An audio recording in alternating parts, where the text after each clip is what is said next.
ब्रह्मांड के एक बहुत ही अंधेरे और डरावने कोने से इस कहानी की शुरुआत होती है। यहाँ चारों तरफ बस सन्नाटा है और बड़े बड़े पत्थर हवा में तैर रहे हैं। इसी अंधेरे के बीच एक अजीब सा जीव खड़ा है जिसे इद अदर कहा जाता है। वह किसी बहुत बड़ी और रहस्यमयी शक्ति का गुलाम है। वह जीव लोकी के सामने आता है। लोकी जो थॉर का भाई है और अपने भाई से पिछली बार हारने के बाद अब नफरत से भरा हुआ है। वह जीव लोकी को एक सोने की जादुई छड़ी देता है जिसके बीच में एक चमकता हुआ नीला पत्थर लगा है। वह लोकी से कहता है कि यह छड़ी उसे वो ताकत देगी जिससे वह इंसानों के दिमाग को अपना गुलाम बना सकेगा। लोकी को बस एक काम करना है, उसे धरती पर जाकर टेसेरैक्ट नाम का एक नीला जादुई क्यूब चुरा कर लाना है। लोकी मुस्कुराता है क्योंकि उसे अब अपनी हार का बदला लेने का मौका मिल गया है। अब सीन सीधा धरती पर आता है। रात का समय है और रेगिस्तान के बीचों बीच नासा का एक बहुत बड़ा अंडरग्राउंड बेस है। यहाँ शील्ड नाम की एजेंसी एक सीक्रेट मिशन पर काम कर रही है। अचानक बेस के अंदर खलबली मच जाती है। तभी निक फ्यूरी जो शील्ड के बॉस हैं वहाँ अपने हेलीकॉप्टर से पहुँचते हैं। उन्हें बताया जाता है कि टेसेरैक्ट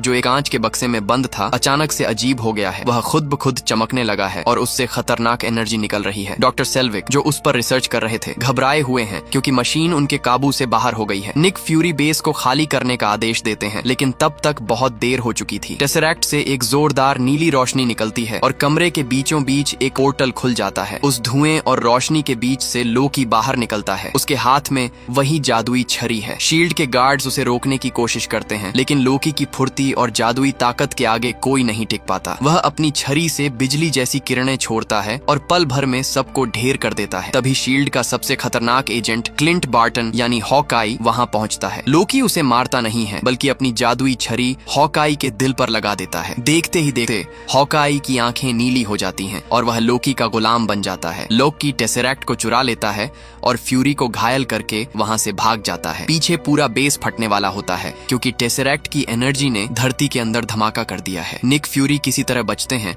और समझ जाते हैं कि अब मामला उनके बस का नहीं है। वे तुरंत अपनी टीम को बुलाने का फैसला करते हैं जिसे एवेंजर्स कहा जाता है। सबसे पहले कहानी पहुंचती है रूस के एक पुराने गोदाम में। यहाँ नताशा रोमनॉफ यानी ब्लैक विडो को कुछ गुंडों ने कुर्सी से बांध रखा है और वे उसे पीट रहे हैं। गुंडों को लग रहा है कि उन्होंने नताशा को फंसा लिया है लेकिन असल में नताशा उनसे बातें उगलवा रही थी। तभी उसे एजेंट कोल्सन का फोन आता है कि हॉकाई खतरे में है। बार्टन का नाम सुनते ही नताशा का दिमाग घूम जाता है। वह कुर्सी से बंधे बंधे ही उन गुंडों की ऐसी धुलाई करती है कि वे अपनी जान की भीख मांगने लगते हैं। वह सबको धूल चटाकर वहां से निकल पड़ती है। उसका अगला काम है डॉक्टर ब्रूस बैनर को ढूंढना। अब कैमरा सीधा भारत के कोलकाता की तंग और भीड़ भाड़ वाली गलियों में आता है। यहाँ डॉक्टर ब्रूस बैनर एक मसीहा बनकर रह रहे हैं और गरीब लोगों का मुफ्त इलाज कर रहे हैं। वे दुनिया से छिपकर यहाँ इसलिए आए हैं ताकि उन्हें गुस्सा न आए, क्योंकि अगर उन्हें गुस्सा आया तो वे हल्क में बदल जाएंगे जो पूरी दुनिया तबाह कर सकता है। नताशा उन्हें एक सुनसान झोपड़ी में बुलाती है। वहाँ शील्ड के सैकड़ों जवान हथियारों के साथ छिपे हुए हैं। नताशा बैनर को टेसेरैक्ट की फोटो दिखाती है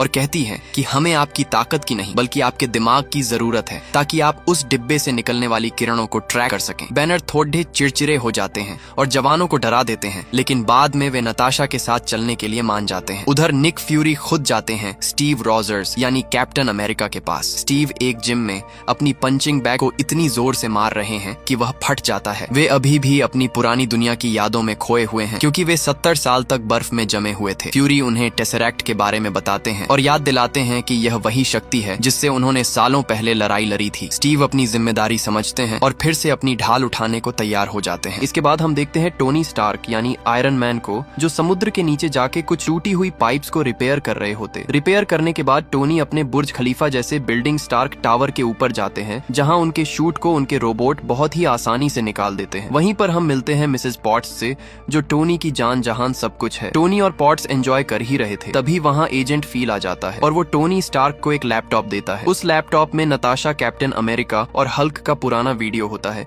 इसका मतलब साफ साफ था कि निक फ्यूरी के अवेंजर्स टीम यही है। जब टोनी स्टार्क को पता चलता है टेसेरैक्ट चोरी हो चुका है तो उनका जीनियस दिमाग उसे सुलझाने के लिए उतावला हो जाता है। अब ये सारे अनोखे लोग एक साथ आने वाले हैं लेकिन क्या ये एक दूसरे के साथ मिलकर काम कर पाएंगे क्योंकि लोकी की चालें बहुत खतरनाक हैं। अब कहानी आगे बढ़ती है और हम देखते हैं शील्ड का वो विशाल उड़ता हुआ मुख्यालय जिसे हेली कैरियर कहा जाता है। यह एक ऐसा समुद्री जहाज है जो समुद्र की लहरों से ऊपर उठकर बादलों के बीच गायब हो सकता है। कैप्टन अमेरिका और ब्रूस बैनर पहली बार यहाँ एक दूसरे से मिलते हैं। स्टीव के लिए यह सब जादू जैसा है जबकि बैनर थोड़े घबराए हुए हैं क्योंकि उन्हें डर है कि कहीं उनके अंदर का हल्क बाहर न आ जाए। निक फ्यूरी उन सबको समझाते हैं कि लोकी कोई साधारण चोर नहीं है, वह एक एक देवता है और उसके पास असीमित शक्तियां हैं। नताशा, ब्लैक विडो भी वहाँ मौजूद है और वे सब मिलकर लोकी की लोकेशन ट्रैक करने की कोशिश करते हैं। लोकी को दुनिया की नजरों में आना पसंद है, इसलिए वह खुद को छिपाने के बजाय जर्मनी के स्टटगार्ट शहर में एक बहुत बड़े प्रोग्राम के बीच में प्रकट होता है। लोकी वहाँ एक म्यूजियम में घुसता है जहाँ बहुत अमीर लोग पार्टी कर रहे होते हैं। उसका मकसद है एक खास तरह की दुर्लभ धातु इरिडियम चुराना, जो टेसेरैक्ट की ऊर्जा को काबू करने के लिए जरूरी है। लोकी वहाँ पहुँचते ही तबाही मचा देता है। वह एक आदमी को पकड़कर उसकी आंख का स्कैन लेता है ताकि तिजोरी खोली जा सके। म्यूजियम के बाहर भगदड़ मच जाती है। लोकी अपनी जादुई छड़ी से सबको डराता है और चिल्लाकर कहता है, झुक जाओ मेरे सामने, तुम इंसान इसी के लायक हो, तुम्हें आजादी नहीं बल्कि गुलामी पसंद है। डरे हुए लोग घुटनों पर बैठ जाते हैं, लेकिन तभी एक बूढ़ा आदमी खड़ा होता है और कहता है, मैं तेरे जैसे सनकी के सामने नहीं झुकूंगा। लोकी उसे मारने के लिए अपनी छड़ी उठाता है और उस बूढ़े पर हमला कर देता है। तभी उसी पल कैप्टन अमेरिका की एंट्री होती है। स्टीव रॉजर्स अपने नीले सूट और ढाल के साथ लोकी के सामने खड़ा हो जाते हैं और कहते हैं, पिछली बार जब मैं जर्मनी आया था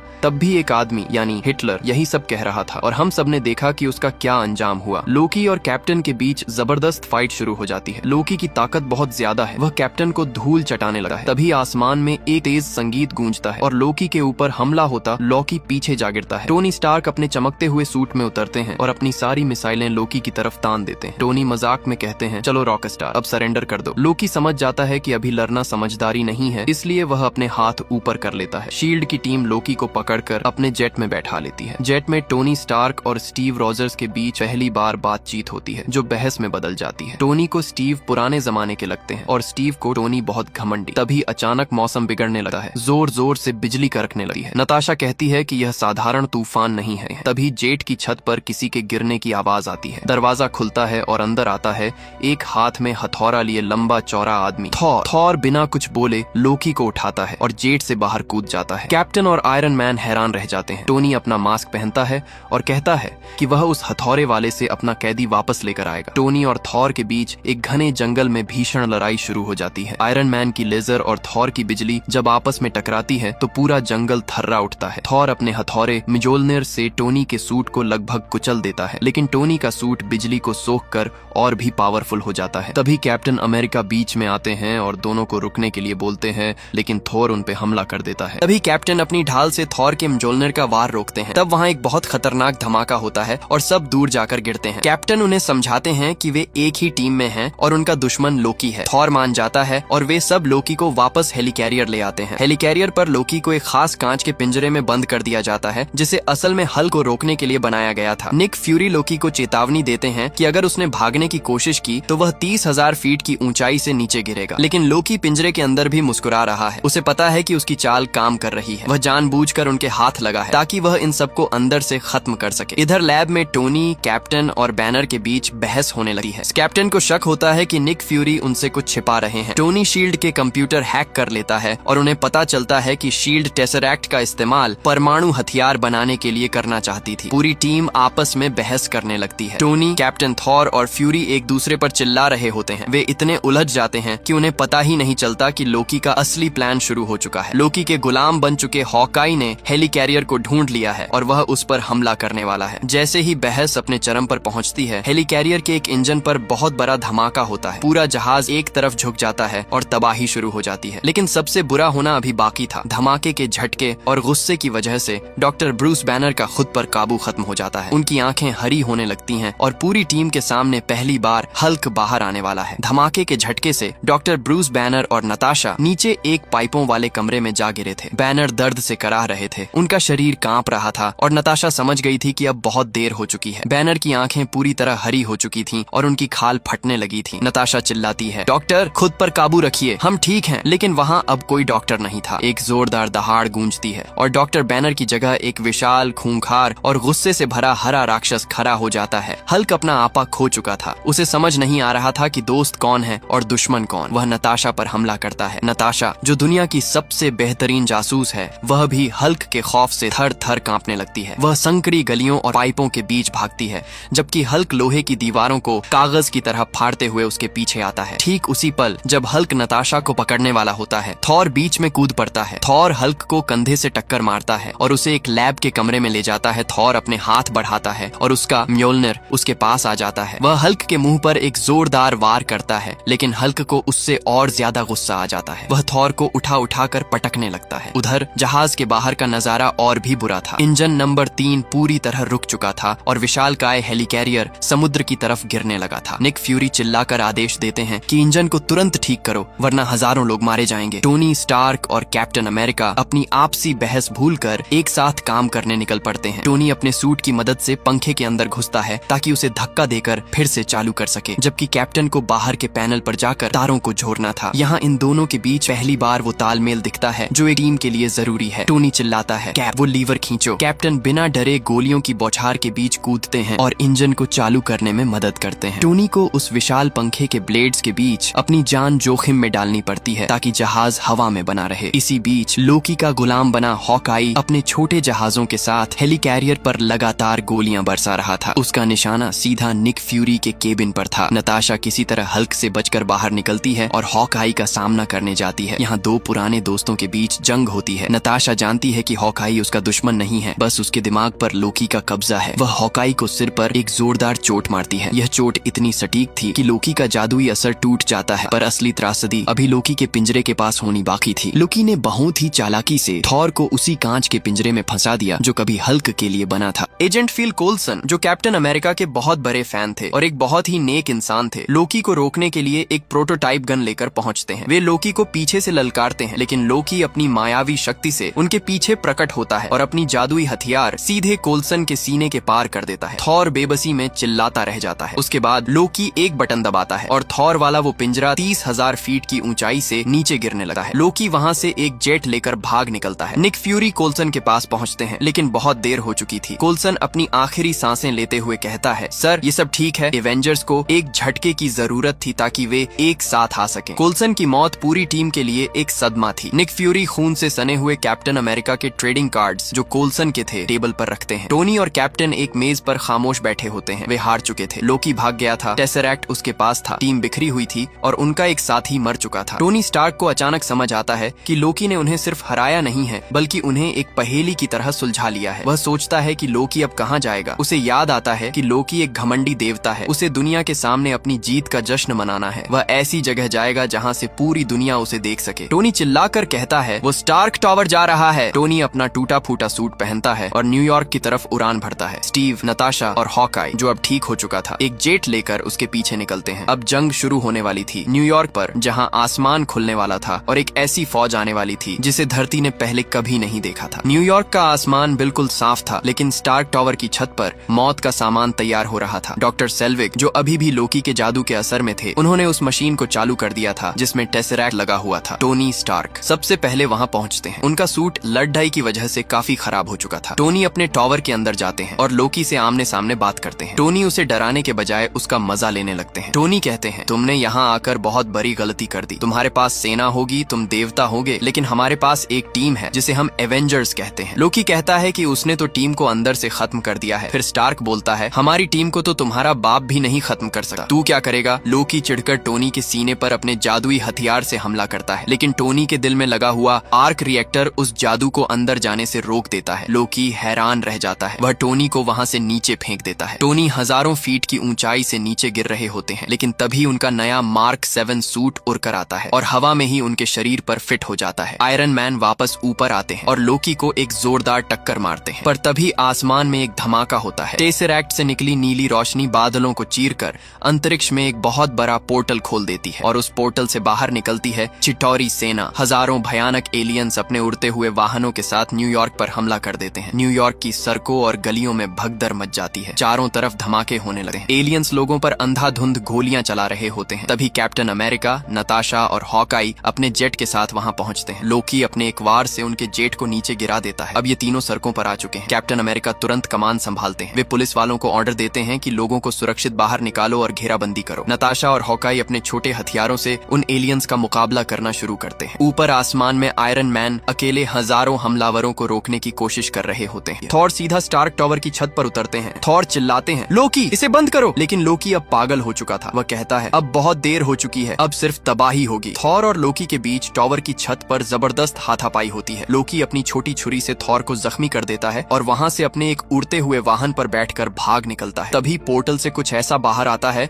जिसे देखकर सबकी सांसें रुक जाती हैं। वह एक विशालकाय उड़ता हुआ लेवियाथन था, एक मरे हुए सांप जैसा दिखने वाला हजारों टन भारी एलियन जहाज जो इमारतों को ऐसे तोड़ रहा था जैसे वे खिलौने हों। टीम पूरी तरह घबरा जाती है। टोनी कहते हैं हल्क को बुलाने का इससे अच्छा वक्त नहीं होगा। और तभी एक पुरानी फटी हुई बाइक पर सवार होकर डॉक्टर ब्रूस बैनर वहां पहुंचते हैं। वे बिल्कुल शांत लग रहे थे। कैप्टन अमेरिका उनसे कहते हैं डॉक्टर अब वक्त आ गया है कि आप गुस्सा हो जाएं। बैनर मुस्कुराते हैं और कहते हैं कैप, मेरा यही तो राज है, मैं हमेशा ही गुस्से में रहता हूँ। और कहते ही बैनर अचानक उस विशाल हल्क में बदल जाते और उस विशालकाय उड़ते हुए एलियन जहाज के मुंह पर एक ऐसा मुक्का मारता है कि वह जहाज वहीं पलट जाता है। पहली बार पूरी team iron man, captain America, Thor, Hulk, black window और हॉकाई एक घेरे में एक दूसरे के साथ खड़े होते हैं। कैप्टन अमेरिका अब लीडर की तरह सबको काम बांटते हैं। वे कहते हैं स्टार्क तुम ऊपर का मोर्चा संभालो, थॉर तुम पोर्टल के पास बिजली से उन्हें रोको, हॉकाई तुम छत से सब पर नजर रखो, नताशा तुम मेरे साथ रोड पर रहोगी और हल्क बस सबको कुचल डालो। हल्क एक डरावनी मुस्कान देता है और एक लंबी छलांग मारकर इमारतों पर चढ़ जाता है। जंग अब अपने चरम पर थी। हजारों एलियंस नीचे गिर रहे थे और एवेंजर्स की टीम उन्हें हर जगह धूल चटा रही थी। न्यूयॉर्क अब एक जंग का मैदान बन चुका था और ये 6 लोग पूरी दुनिया और उस हजारों साल पुरानी सेना के बीच दीवार बनकर खड़े थे। मैदान सज चुका था। उधर आसमान में आयरन मैन ने मोर्चा संभाल रखा था। वे अपनी जादुई रफ्तार से पोर्टल के आसपास चक्कर लगा रहे थे और अपनी लेजर मिसाइलों से छोटे छोटे एलियन जहाजों को हवा में ही खत्म कर रहे थे। टोनी चिल्लाते हैं जार्विस और कितनी सेना बाकी है? जार्विस जवाब देता है सर वे खत्म होने का नाम ही नहीं ले रहे। तभी थॉर स्टार्क टावर की सबसे ऊंची चोटी पर पहुंचते हैं। वे अपना म्योलनिर आसमान की तरफ उठाते हैं और बादलों से इतनी भयंकर बिजली खींचते हैं कि पूरा न्यूयॉर्क चमक उठता है। थॉर उस बिजली को सीधा उस नीले पोर्टल की तरफ छोड़ देते हैं। हजारों एलियंस जो पोर्टल से बाहर निकल रहे थे वे उस बिजली के झटके से वहीं राख हो जाते हैं। लेकिन दुश्मन बहुत ज्यादा थे। कुछ एलियन दस्ते राइडों पर आम लोगों को निशाना बनाने लगते हैं। यहाँ कैप्टन अमेरिका और नताशा की जोड़ी कमाल दिखाती है। कैप्टन अपनी ढाल से एलियंस की गोलियां रोकते हैं और उसे किसी चक्र की तरह फेंक कर दुश्मनों के सिर कलम कर देते हैं। इसी बीच हॉकाई एक ऊंची बिल्डिंग की छत पर अपना डेरा जमा लेते हैं। उनके तरकश में हर तरह के तीर थे, धमाका करने वाले, जाल बिछाने वाले और बिजली बिखेरने वाले। वे बिना देखे भी पीछे से आ रहे एलियंस को सटीक निशाना बना रहे थे। हॉकाई रेडियो पर टोनी को बताते हैं कि दुश्मन किस गली से आ रहे हैं। लेकिन तभी एक और मुसीबत आती है। पोर्टल से 2 और लेवियाथन बाहर निकलते हैं। टोनी कहते हैं ये तो खत्म ही नहीं हो रहे, मुझे इनका कुछ करना होगा। टोनी उन विशाल जहाजों को अपने पीछे लगाते हैं और उन्हें शहर की तंग गलियों में ले जाते हैं जहां हल्क फाइट कर रहा होता है। हल्क उन जहाजों पर चढ़ जाता है और अपने हाथों से उनके लोहे के कवच को फाड़ देता है। जंग के बीच में नताशा को एहसास होता है कि सिर्फ सड़कों पर लड़ने से काम नहीं चलेगा, उन्हें उस पोर्टल को बंद करना होगा। वह कैप्टन से कहती है मुझे ऊपर जाना होगा। कैप्टन अपनी ढाल को नीचे झुकाते हैं। नताशा उस पर दौड़कर छलांग लगाती है और कैप्टन उसे हवा में उछाल देते हैं। नताशा एक उड़ते हुए एलियन वाहन को पकड़ लेती है और बड़ी मुश्किल से स्टार्क टावर की छत की तरफ बढ़ने लगती है। तभी लोकी जो अपने वाहन पर बैठकर तबाही का मजा ले रहा था हॉकाई की नजर में आ जाता है। हॉकाई एक तीर चलाता है जिसे लोकी हवा में ही पकड़ लेता है और मुस्कुराता है। लेकिन उसे नहीं पता था कि वह तीर फटने वाला है। एक जोरदार धमाका होता है और लोकी सीधा स्टार्क टावर के अंदर जा गिरता है। लोकी गुस्से में खड़ा होता है लेकिन तभी उसके सामने हल्क आ जाता है। लोकी अपनी दैवीय शान में चिल्लाता है बस बहुत हुआ, मैं एक देवता हूँ, तुम जैसे जानवर के सामने नहीं झुकूंगा। लोकी अभी अपनी बात पूरी भी नहीं कर पाया था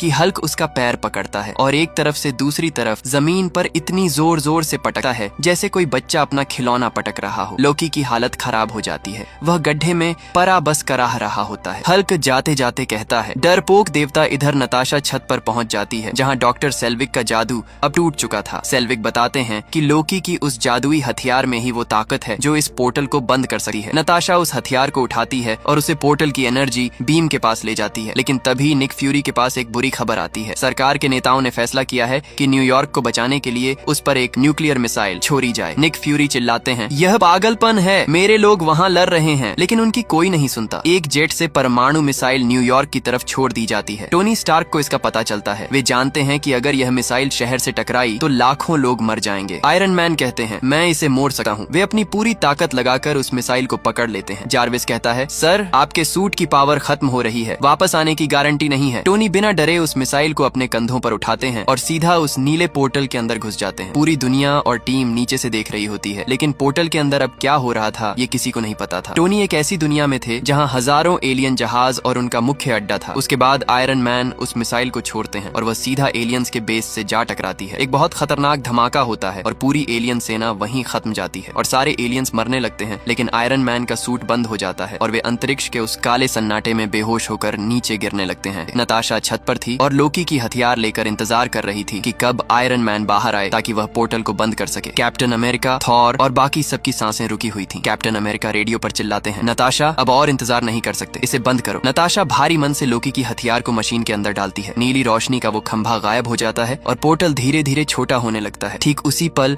जब पोर्टल लगभग बंद होने ही वाला था, ऊपर से एक छोटा सा लाल और सुनहरा बिंदु गिरता हुआ दिखाई देता है। वह टोनी थे, लेकिन खुशी की बात ये नहीं थी क्योंकि टोनी का सूट बंद हो चुका था। लेकिन तभी हल्क अपनी फुर्ती दिखाता है। हल्क एक इमारत से दूसरी इमारत पर कूदता है और हवा में ही टोनी को पकड़ लेता है। हल्क टोनी को लेकर सड़कों पर उतरता है और उन्हें धीरे से जमीन पर लिटा देता है। थॉर और कैप्टन द्वारकर वहां पहुंचते हैं। टोनी की आंखें बंद थीं और उनके सीने का आर्क रिएक्टर बुझ चुका था। कैप्टन को लगता है कि उन्होंने अपने दोस्त को खो दिया है। चारों तरफ मातम छा जाता है। तभी हल्क एक जोरदार दहाड़ मारता है जिसकी गूंज से टोनी हड़बड़ा कर जाग जाते हैं। टोनी आंखें खोलते ही मजाक में कहते हैं, अरे ये क्या हुआ, किसी ने मुझे किस तो नहीं किया? पूरी टीम की जान में जान आती है। टोनी पूछते हैं, क्या हम जीत गए? चलो अब छुट्टी लेते हैं, मैंने पास में ही एक शौरमा की दुकान देखी थी, चलो वहीं खाते हैं। जंग खत्म हो चुकी थी लेकिन तबाही के निशान अभी भी बाकी थे। टीम वापस स्टार्क टावर की छत पर पहुंचती है जहां लोकी अभी भी उस गड्ढे में परा कराह रहा था। लोकी जैसे ही होश में आता है और ऊपर देखता है, उसके सामने छहों एवेंजर्स खड़े थे, तैयार और गुस्से में। हॉकाई ने अपना धनुष लोकी की तरफ तान रखा था। लोकी धीरे से कहता है, अगर बुरा न मानो तो मैं अब वो ड्रिंक लेना चाहूंगा। लोकी हार चुका था। अगले कुछ दिनों में दुनिया का नजारा बदल गया। टीवी पर हर जगह इन चमत्कारी नायकों की बातें हो रही थी। कुछ लोग इन्हें भगवान मान रहे थे तो कुछ इन्हें खतरे की घंटी। लेकिन निक फ्यूरी जानते थे कि उन्होंने जो किया वह सही था। सेंट्रल पार्क के बीचों बीच पूरी टीम आखिरी बार इकट्ठा होती है। थॉर टेसरैक्ट को एक आंच के डिब्बे में रखते हैं और लोकी के मुंह पर पट्टी बांधकर उसे जंजीरों में जकड़ लेते हैं। थॉर टेसरैक्ट की शक्ति का इस्तेमाल करके लोकी के साथ वापस अपनी दुनिया एसगार्ड चले जाते हैं